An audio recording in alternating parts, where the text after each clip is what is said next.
इथं येणं अपेक्षित सरकारचं, शिंदे समितीचं नाही. कारण हे काम शिंदे समितीचं नाही. आपण शिंदे समितीला सरकार विनाकारण पुढं घालावे, त्याला तोड नाही दिलं. आम्ही त्यांना आता सांगितलं की सातारा संस्थांमधला त्या गॅजेटियरमधला सगळा मराठा हा कुंडीमध्ये होता. हैदराबादच्या गॅजेटियरचा विषय मराठवाड्यातला मराठा हा कुंडी दुसरा नाही होतो. त्याची आमची संख्या त्याच्यात दाखवली. ते सातारा संस्थांचा विषय ते आम्हाला आत्ता लागू पाहिजे. अंमलबजावणी सहित त्याच्यात आम्ही 1 घंटेची सुद्धा वेळ देणार नाही. 1 घंटेची सुद्धा.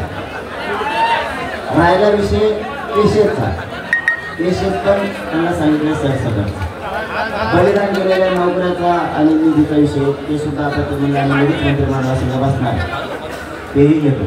त्यात ते वेळ मागली होती म्हणजे 1 घंटा वेळ, 1 घंटा. सगळे सोयऱ्यांच्या बद्दल सगळे सोयरे त्याच्यात गेले पाहिजे दोघं. आणि मराठा आणि कुणबी 58 लाख मोदीचं आव्हान आहे. आपलं म्हणणं आहे ते सुद्धा जी आर काढवणार. त्याच्यासाठी पण त्याला थोडा वेळ पाहिजे. तर त्या आता चर्चा करून येतो म्हणले, बघू काय होतं ते. पण या 2 गॅजेटियरमध्ये केसेसमध्ये बलिदान केलेल्या कुटुंबाचा विषय आणि शिंदे समितीच्या निवडणूक शोधण्याचा विषय हे कुठंही 1 घंट्याचा सुद्धा वेळ दिला जाणार नाही. कारण मराठवाड्यातला सगळा मराठा कुंडी आणि सातारा संस्थांमध्ये सुद्धा पश्चिम महाराष्ट्रातला मराठा कुंडी. त्यामुळे याच्या 2 मध्ये त्यांचं म्हणणं होतं बॉम्बे गव्हर्नमेंट आणि औंध संस्थांच्या गॅजेटियरसाठी आम्हाला थोडा वेळ द्या. ठीक आहे म्हणलं, त्या 2 साठी आम्ही वेळ देतो. पण या 2 ला पश्चिम महाराष्ट्र आणि मराठवाड्याच्या गॅजेटियर 1 मिनिट सुद्धा मिळणार नाही. आता ते सांगतो म्हणजे येते ना. आता प्रामुख्याने एक मुद्दा आला, जरांगेजी प्रामुख्याने एक मुद्दा याच्यामध्ये आला. राज्य मंत्रिमंडळाची बैठक बोलवतो म्हणजे लगेच समजले गोष्टी. राज्य मंत्रिमंडळाच्या बैठक मध्ये आपल्याला पहिल्यापासून माहिती तिथेच खात असते, पण तिथे ओळून बसायचं असतं. झालं सुरू. दुसरा एक मुद्दा, ज्या आंदोलकांचा मृत्यू झालेला आहे ही राज्य सरकारचा, ही राज्याच्या राजभवनाचा,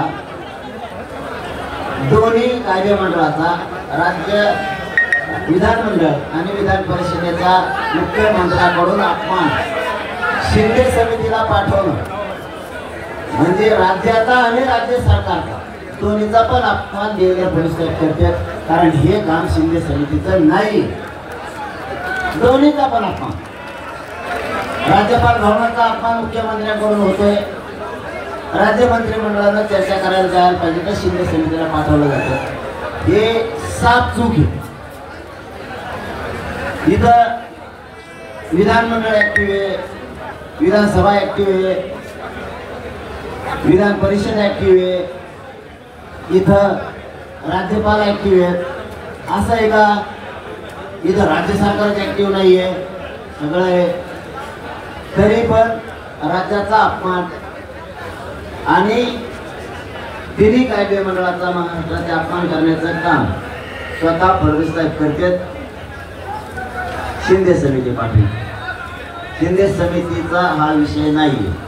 जाऊ द्या, आता त्यांचं ते ठरलं असेल, तुम्हीच जावा. आमचा लय काळा तोड झालेला आहे मराठी विषय. एक प्रश्न,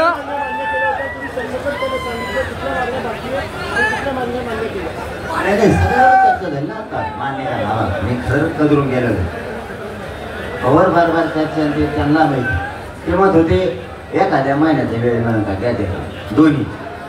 म्हणलं तुम्ही 13 महिने वाचलंय, तुमच्यात आलं तरी त्याच्यात आलं का? चर्चा आली का? मग काय आली चर्चा? हळूच कान लावा त्याला. मी त्यांच्याकडून विचारून घेतला 13 महिने झालं साहेब तुम्ही अभ्यास करता का? ते हो म्हणजे मग आता महिना काय पाहिजे याच्यात आलाय ना पण आमचा पुढे गेला का आमचा ते बारीक बारीक घालून होत असतो इकडं घालून आमचा ते सगळं आवाज ओढून घेतोय. एक प्रश्न, ज्या पद्धतीनं ज्या आंदोलकांचा मृत्यू झालेला आहे त्यांनी असं आकडे दिले की 54 आंदोलकांचा मृत्यू झालेला आहे, त्यातील 23 उमेदवार हे पात्र झालेले आहेत, त्यांना राज्य परिवहन मंडळात नोकरी दिली जाईल. फक्त 23 उमेदवारांना पात्र केले. उर्वरित उमेदवारांच्या बाबतीत काही चर्चा झाली का ज्या आंदोलकांचा मृत्यू झालाय? काय माहिती आहे तुम्हाला सरकारचा प्रमुख कसा असावा. तुम्ही जर बलिदानामध्ये बहीण बघणार दिसले तर ही राज्यासाठीची वाईट विषय. आत्महत्या हे बलिदान त्यांनी दिले बलिदान आहे, त्याच्यात नाटक नसा. बलिदान गेलं त्याचे लेकर बाळ उघडे पडले, संसाराचे रात्र उघडले, सगळ्यांना लगेच नोकरी आणि त्याचा निधी जाणं गरजेचं आहे. म्हणजे ते कुटुंब कसं बस त्याचा माणूस तर वापस नाही येऊ शकत, कसं बस संसाराची घडी उभा करेल, लेकरं बाळ शिकवेल आणि मोठे करू शकत. त्या निधी मुलाने नोकरी मिळेल. त्यामुळं तिथं कसलीच तडजोड नाही. त्या सगळ्या ऑर्डर नोकऱ्याच्या आणि तिचं होणार केसेस मागच होणार सगळं, त्याच्यात काही तडजोड नाही. लय विषय त्यांचा 2 गॅजेटचा अभ्यास करायचा त्या लागतील बॉम्बे गव्हर्नमेंट आणि अंशसंस्थांच्या. ठीक आहे, त्याच्यासाठी तुम्हाला महिना 15 दिवस घ्या, पण सातारा संस्थांचं गॅजेटियर आणि हैदराबादच्या गॅजेटियरला 1 मिनिट वेळ मिळणार नाही, कारण 13 महिने तुम्ही अभ्यास करा. या हैदराबाद गॅजेट